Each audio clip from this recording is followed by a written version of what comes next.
Assalamualaikum warahmatullahi wabarakatuh. Jumpa lagi di channel Amin Al-Abror. Alhamdulillahi rabbil alamin. Allahumma sholli ala sayyidina Muhammad wa ala ali sayyidina Muhammad. Bersyukur kepada Allah subhanahu wa ta'ala, bersalawat pada baginda Rasul Muhammad sallallahu alaihi wasallam. Mudah-mudahan kita semua mendapatkan syafaatnya beliau di dini wa dunya wal akhirah. Amin amin ya rabbal alamin.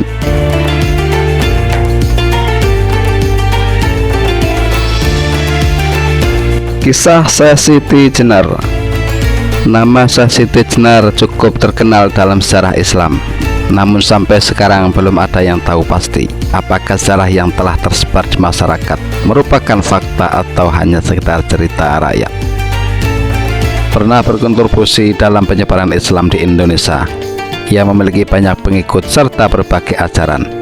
Namun salah satu ajarannya yaitu Manunggaling Kawula Gusti pada saat itu dinilai menyimpang dari syariat Islam.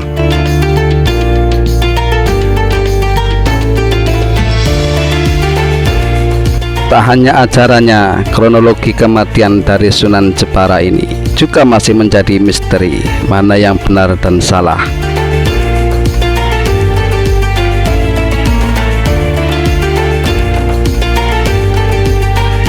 Syekh Siti Jenar merupakan sosok yang menjadi kontroversi karena pemikirannya yang dianggap menyesatkan umat oleh para wali penyebar agama Islam di Nusantara pada zaman itu.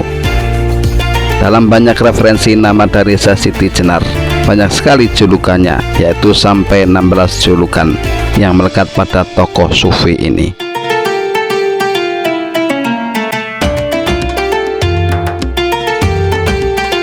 Syekh Siti Jenar memiliki nama asli Syed Hasan Ali Al-Husaini atau dikenal juga dengan Syekh Abdul Jalil atau Syekh Lemah Abang.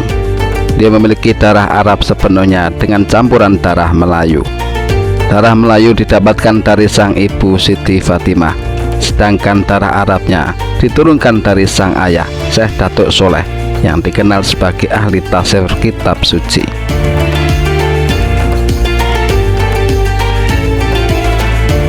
Syed Hasan Ali Al-Husaini diyakini lahir sekitar tahun 1404 Masehi di Persia atau yang sekarang disebut dengan Iran. Jika diurutkan dari silsilahnya, para pengikutnya yakin bahwa beliau merupakan keturunan langsung Rasulullah melalui jalur Siti Fatimah dan Ali bin Abi Thalib.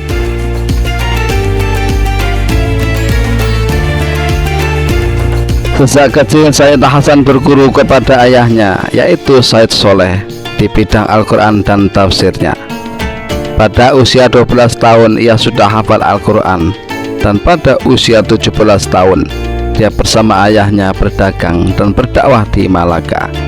Kemudian ayahnya diangkat sebagai mufti oleh Kesultanan Malaka di bawah pimpinan Sultan Muhammad Iskandar Shah.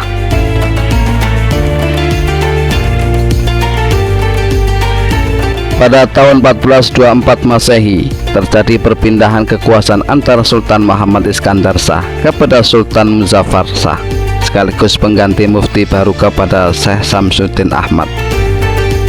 Lalu pada akhir tahun 1425 Masehi, Syed Soleh bersama anak dan istrinya pindah ke Cirebon dan bertemu dengan sesepuhnya yaitu Syed Kafi bin Syed Ahmad yang mempunyai kedudukan sebagai mursyid Thariqah dari sanad Utsman bin Affan, sekaligus penasihat agama Islam Kesultanan Cirebon.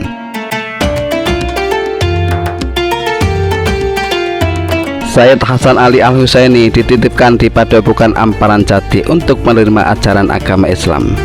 Padepokan tersebut didirikan oleh kakak sepupunya yaitu Syekh Datuk Kahfi.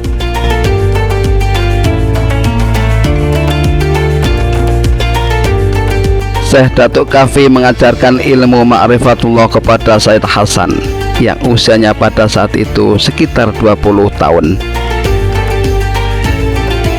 Pada saat itu mursyid Thariqah Al-Mu'tabaroh Al-Ahadiyah ada 4 orang, yaitu yang pertama Syekh Maulana Malik Ibrahim sebagai mursyid Thariqah Al-Mu'tabaroh Al-Ahadiyah dari sanad Sayyidina Abu Bakar Siddiq untuk wilayah Jawa Timur, Jawa Tengah, Bali, Sulawesi, Kalimantan, Nusa Tenggara, Maluku dan sekitarnya. Yang kedua, Sayyid Ahmad Faruqi Sirhindi dari sanad Sayyidina Umar bin Khattab untuk wilayah Turki, Afrika Selatan, Mesir dan sekitarnya. Yang ketiga, Sayyid Kahfi dari sanad Utsman bin Affan untuk wilayah Jawa Barat, Banten, Sumatera, Campa dan Asia Tenggara. Yang keempat, Sayyid Abu Abdullah Muhammad bin Ali bin Ja'far Al-Bilal dari sanad Sayyidina Ali bin Abi Thalib untuk wilayah Makkah, Persia, Irak, Pakistan, India dan Yaman.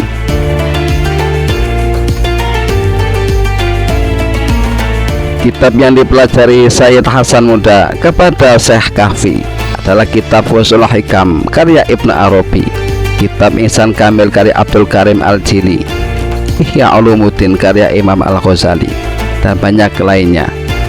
Sedangkan dalam ilmu fikih Islam, Sayyid Hasan belajar kepada Sunan Ampel selama 8 tahun dan belajar Usuluddin kepada Sunan Gunung Jati selama 2 tahun.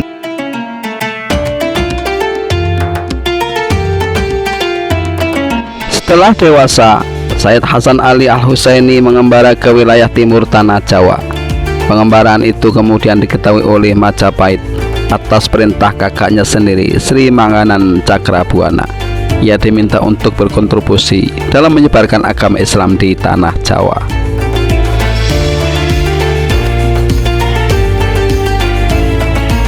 Semasa hidupnya, Sayyid Hasan Ali Al-Husaini pernah bergabung dalam anggota Wali Songo atas rekomendasi Sunan Ampel.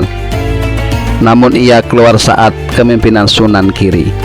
Ia bahkan dipercaya untuk menjabat sebagai penetep agama Ring Sunda, menggantikan kakaknya. Ia juga pernah mendirikan sebuah padepokan dengan nama Grendasawa di kawasan Lemah Abang, Cirebon. Dari situlah Sayyid Hasan Ali Al-Husaini mendapatkan julukan Syekh Lemah Abang.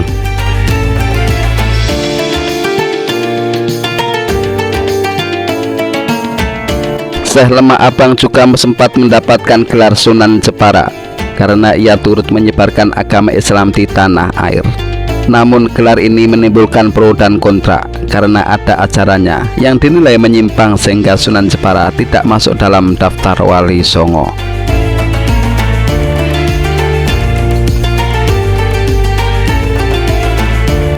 Belum bisa dipastikan apakah kontroversi yang senter mengenai Syekh Lemah Abang yang telah turun-temurun menjadi cerita rakyat ini memang benar adanya atau hanya sebuah isu masa lalu belaka.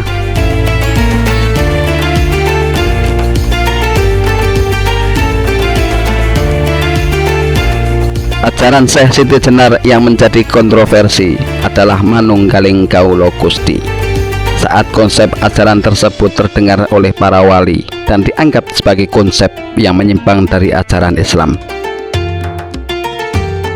sehingga digelarlah pertemuan para wali dan sejumlah tokoh penting di Astana Argapura Giri atau yang sekarang disebut dengan Gresik.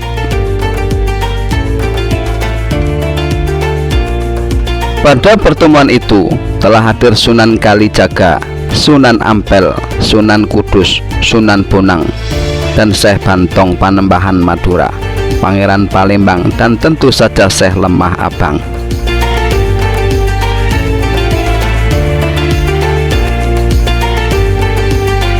Pertemuan diawali dengan sisi bertukar pikiran, di mana para tokoh dan para wali memaparkan pengetahuan serta pemahaman mereka terkait dengan agama Islam dan hal lainnya.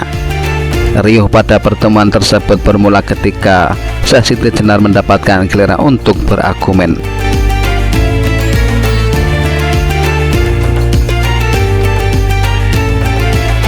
Saat itu dengan tegas Syekh Lemah Abang berucap, menyembah Allah dengan bersujud beserta rukuknya pada dasarnya sama dengan Allah, baik yang menyembah maupun yang disembah.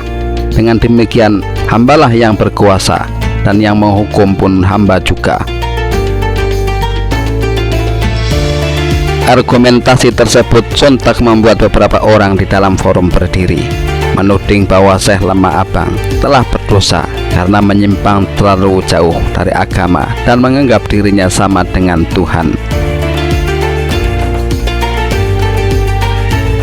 Namun dengan tenang Syekh Lemah Abang menanggapi segala tudingan tersebut sembari berkata, biar jauh tetap benar, sementara yang dekat belum tentu benar. Bagi Syekh Lemah Abang, dasar yang ingin disampaikan dari syahadat dan tauhid adalah manunggal atau bersatu. Artinya semua ciptaan Tuhan pada akhirnya akan menyatu dengan yang menciptakan, maka dari itu menjadi manunggaling kawula Gusti. Syekh Lemah Abang tetap teguh dengan opini tersebut. Para wali memperingatkan bahwa konsep itu dapat menjadi sebuah ajaran yang sesat pada para pengikutnya, dan beliau bisa terancam hukuman mati karena melenceng dari ajaran Islam.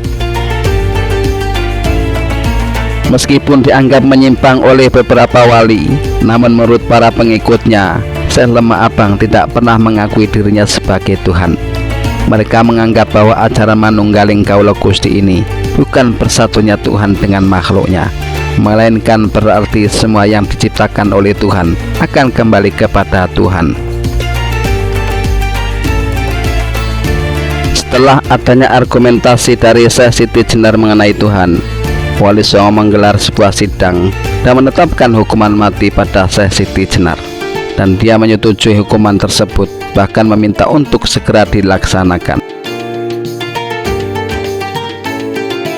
Syekh Siti Jenar memiliki pandangan tersendiri mengenai kematian. Ia menganggap bahwa kematian merupakan kehidupan sejati manusia, di mana ia adalah hamba sekaligus Tuhan. Syekh Siti Jenar berkata, syukur jika saya sampai tiba di alam kehidupan yang sejati. Sakit dan sehat saya temukan di dunia ini. Lain halnya apabila saya sudah lepas di alam kematian, saya akan hidup sempurna, langgeng tiada ini dan itu. Menganggap bahwa Syekh Siti Jenar berasal dari cacing, sejarah ini tentu sangat bertentangan dengan akal sehat manusia dan syariat Islam. Tidak ada bukti referensi yang kuat tentang hal itu. Dalam sebuah naskah klasik yang berbunyi, wondene kacarios yen Lemah Abang punika asal saking cacing. Punika sejatosipun inggih pancen manungsa darah alit kemawon, griya ing dusun Lemah Abang. Yang artinya, adapun diceritakan kalau Lemah Abang toh Syekh Siti Jenar itu berasal dari cacing, itu salah. Sebenarnya ia memang manusia yang akrab dengan rakyat jelata, bertempat tinggal di desa Lemah Abang.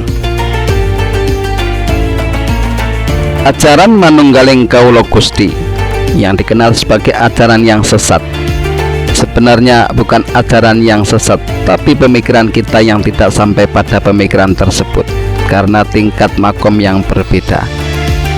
Dari hal inilah para wali songo tidak setuju kepada Syekh Siti Jenar karena mengajarkan ilmu makrifat yang tidak bisa dikonsumsi oleh sembarangan orang, karena bisa menimbulkan salah tafsir terhadap ajaran tersebut, sehingga bisa merusak penyebaran agama Islam di Nusantara pada saat itu. Dalam beberapa buku diceritakan bahwa Syekh Siti Jenar meninggalkan sholat, puasa Ramadan, sholat Jumat, haji dan sebagainya. Syekh Burhan Puri dalam risalah Burhan Puri halaman 19 membantahnya. Ia berkata, saya berguru kepada Syekh Siti Jenar selama 9 tahun, dan saya melihat dengan mata kepala saya sendiri bahwa dia adalah pengamal syariat Islam sejati. Bahkan sholat sunnah yang dilakukan lebih banyak dari manusia biasa.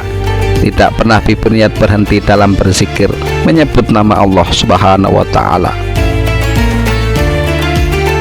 dan membaca sholawat kepada Nabi Muhammad SAW. Tidak pernah putus puasa Daud, puasa Senin Kamis, dan meninggalkan sholat Jumat.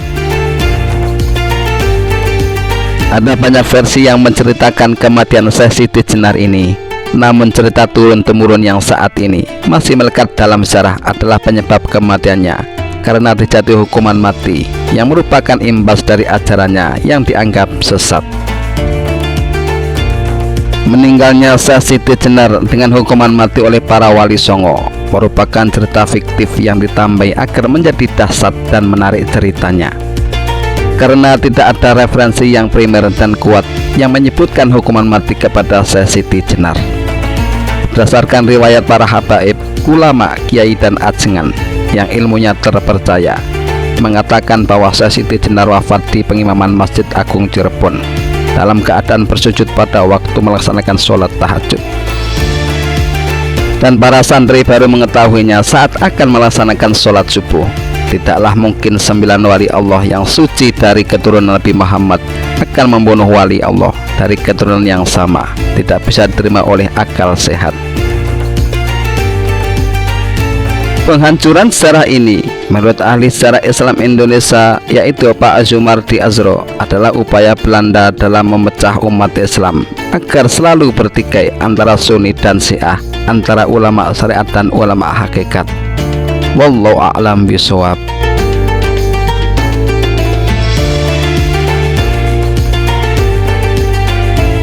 Inilah sepenggal kisah Siti Jenar. Semoga bermanfaat bagi kita semuanya. Jangan lupa like, comment, and subscribe. Terima kasih. Akhirul kalam. Wassalamualaikum warahmatullahi wabarakatuh.